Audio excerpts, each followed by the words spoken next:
गपोड़ी बहू। उमा जी की बहू पिंकी को गप्पे मारने की बहुत आदत थी। वो जब भी किसी के बारे में बातें करती तो बड़े बड़े गप्पे फेंका करती। आसपास के सब लोगों को पता था कि पिंकी बहुत बड़ी गपोड़ी बाज है।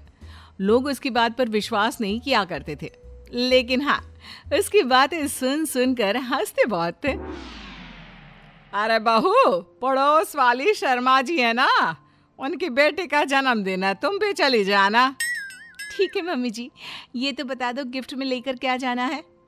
अरे लेकर क्या जाना है, 250 का लिफाफा दे देना, बस काफी है।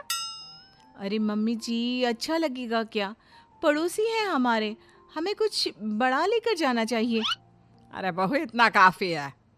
जानती हैं आप, मेरे मायके में जब पड़ोस में किसी की बर्थडे होती थी ना, तो मम्मी कुछ ना कुछ गोल्ड का ही देकर भेजती थी। पड़ोसी के बर्थडे में सोना? कैसी बातें करती हो। और नहीं तो क्या, आपकी तरह थोड़ी ना लिफाफा पकड़ा दिया। पिंकी शर्मा जी की बेटी के जन्मदिन में चली जाती है। अरे आज तो बड़ी सुंदर लग रही हो साड़ी में। जी मैं तो लहंगा पहनकर आने वाली थी, मम्मी जी नहीं मानी। अरे बेटा, बर्थडे पार्टी में तो साड़ी चल जाती है, मेरा मतलब कोई शादी थोड़ी ना है। कैसी बात कर रही हैं आप आंटी जी? मेरे मायके में तो छोटे छोटे फंक्शन भी हम लोग लहंगा बनवाते थे बुटीक से, डिजाइन करवाकर। चाहे पड़ोस में किसी का जन्मदिन हो, मेरी मम्मी हमेशा बुटीक से नया लहंगा डिजाइन करवाती थी। मैंने तो ऐसा कहीं नहीं देखा, ये तो तुमने आज बड़े कमाल की बात बताई। अरे जाने दीजिए, कोई बात नहीं। और बताइए, आपकी बेटी नजर नहीं आ रही? अरे भाभी, मैं यहाँ हूँ, ये देखिए मेरा ड्रेस कैसा लग रहा है। ठीक ही है, मतलब बर्थडे के हिसाब से थोड़ा हल्का है ना। अरे भाभी, इतना सुंदर गाउन पहना है मैंने। मैं ना शादी से पहले अपने बर्थडे पर हमेशा जरी वाला लहंगा पहना करती थी, यही मैं तुम्हारी मम्मी को भी बता रही थी। इसके बाद केक काटने का प्रोग्राम शुरू होता है। सब लोग इकट्ठे हो जाते हैं। शर्मा जी की बेटी का केक देखकर पिंकी से रहा नहीं जाता। उसके अंदर का गपोड़ी बाज बाहर निकल कर आ जाता है। अरे इतना छोटा सा केक! अरे बेटा, मेहमानों के हिसाब से ही है, जितने लोग इतना बड़ा केक। आंटी जी, कम से कम 4 या 5 मंजिल वाला केक तो बनाना चाहिए था। आपकी बेटी का बर्थडे रोज रोज थोड़ी ना आता है। मेरे बर्थडे पर हमेशा पापा 4 केक बनवाते थे, सारे केक 4-4 मंजिल के होते थे। वहां पर सारे लोग उमा जी के मोहल्ले के ही थे और वो पिंकी के गप्पे मारने की आदत से अच्छी तरह वाकिफ थे, इसलिए सब लोग उसकी बात सुनकर हंसने लगे, लेकिन किसी ने पिंकी से कुछ नहीं कहा।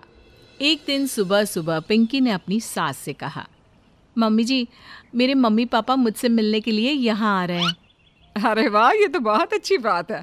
उनके आने की तैयारी करो, अच्छा अच्छा खाना बनाओ। वैसे कब तक आएंगे? मम्मी जी फ्लाइट से आ रहे हैं, कल शाम को 4 बजे की फ्लाइट है। फ्लाइट? लेकिन बेटा, तेरा मायका तो यहाँ से 2 घंटे की दूरी पर है। तेरे मम्मी पापा फ्लाइट से कब से आने लगे? अरे मम्मी जी, आपको पता नहीं है, मेरे मम्मी पापा ना आधे घंटे की दूरी के लिए भी फ्लाइट का टिकट बुक करवाती है। अरे गप्पे थोड़े कम मारा करो बहू, कोई फ्लाइट से तब आएगा ना जब यहाँ पर एयरपोर्ट होगा। तुम्हारी मम्मी क्या उड़कर आएगी घर में? अरे हाँ मम्मी जी, मैं तो भूल ही गई थी। वो क्या ना, मेरे मम्मी पापा हमेशा फ्लाइट से ही ट्रैवल करते हैं, तो मेरे दिमाग से ही निकल गया था। अगले दिन पिंकी के मम्मी और पापा पिंकी से मिलने के लिए उसके घर आते हैं। आइए आइए जी, आपका बहुत बहुत स्वागत है। और समदन जी, हमारी बेटी की कोई शिकायत तो नहीं ना? ठीक से संभाल लिया है ना आपका घर? अरे मेरी बहू बहुत समझदार है, घर का काम बहुत अच्छे तरीके से करती है। बस थोड़ा ज्यादा बोलने की आदत है उसे, आपको परेशान करती होगी ना? बात तो आपकी सही है, उसकी थोड़ा ज्यादा नहीं बहुत ज्यादा बोलने की आदत है। लेकिन कोई बात नहीं, आपकी बेटी दिल की बहुत अच्छी है, बस थोड़ा बोलती ही तो ज्यादा है। पिंकी बेटा, इधर आओ, देखो तुम्हारे मम्मी पापा आए हैं, तुमने इनके लिए खाना तो बना लिया ना? वो क्या है ना मम्मी जी, आपसे एक बात कहनी थी। हाँ हाँ बोलो बहू, क्या बात है, डरने की कोई जरूरत नहीं। वो मम्मी जी, मैंने सोचा मम्मी पापा आए हैं तो खाना बाहर से मंगवा लेती हूँ। अरे कोई बात नहीं बेटा, वैसे भी तुम किचन में काम करने लग जाती तो अपने मम्मी पापा से बात कब करती। बहुत अच्छा किया। अब तुम अपने मम्मी पापा के साथ बैठकर आराम से बात करो, मैं अंदर जाती हूँ। शाम का वक्त जैसे ही दरवाजे की घंटी बजी, 3-4 लोग हाथों में खाने के बहुत सारे पैकेट लेकर उमा जी के घर पहुंच गए। अरे भाई कौन है आप लोग, लगता है गलत पते पर आ गए। नहीं नहीं माँ जी, हम तो खाने का ऑर्डर डिलीवर करने आए हैं, यहीं से बुकिंग मिली थी। अरे नहीं नहीं, आपको कोई गलत फहमी हुई है, हमारे यहाँ तो 2 ही मेहमान आए हैं। आपके हाथ के पैकेट देखकर लगता है इसमें 50 लोगों का खाना है। माँ जी आपने सही समझा, खाना तो इसमें 50 लोगों का ही है, क्योंकि हमें ऑर्डर यहीं से 50 लोगों का मिला है। अरे लेकिन इतना सारा खाना, कहीं मेरी बहू ने अपनी गप मारने की आदत के चलते ऐसा तो नहीं कर दिया। ये खाना आप रख लीजिए और हमें हमारे पैसे दे दीजिए। अच्छा वैसे कितने का बिल बना है? ज्यादा नहीं, बस 10,000 दे दीजिए। उन लोगों की बात सुनकर उमा जी पिंकी को आवाज देकर वहां बुलाती है। जैसे ही पिंकी वहां आती है, खुश होते हुए उन लोगों को वहां पर खाना रखने के लिए कहती है। अरे इतना सारा खाना क्यों मंगवाया बहू? अरे मम्मी जी, मैंने आपको बताया तो था, मम्मी पापा आए हैं तो मैं खाना बाहर से मंगवा रही हूँ।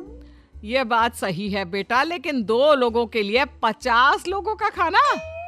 अरे मम्मी जी, कुछ कम पड़ जाए तो अच्छा थोड़ी ना लगता है, और मेरे मायके में तो ऐसा ही होता है, एक्स्ट्रा खाना मंगवाते हैं हम लोग। तभी पिंकी के मम्मी और पापा वहां पर आते हैं। अरे बेटा, एक्स्ट्रा खाना मंगवाने का मतलब ये थोड़ी ना होता है कि 2 लोगों के खाने के लिए 50 लोगों का खाना मंगवा लो। और बेटा, तुम्हारी गप मारने की आदत के चलते 10,000 का बिल आया है, तुम्हें नहीं लगता ये गलत है? देखो बहू, बढ़ा चढ़ाकर बातें करना अपनी जगह, लेकिन इतनी बड़ी बड़ी फेंकना भी गलत है ना। पहली बात तो इतने सारे पैसे लगे, और दूसरी बात खाना वेस्ट होगा। आप लोग ठीक कहते हैं, मैं आज के बाद अपनी इस आदत को कंट्रोल करने की कोशिश करूंगी और अब से गप थोड़ी कम मारा करूंगी। पिंकी की बात सुनकर सब लोग हंसने लगे।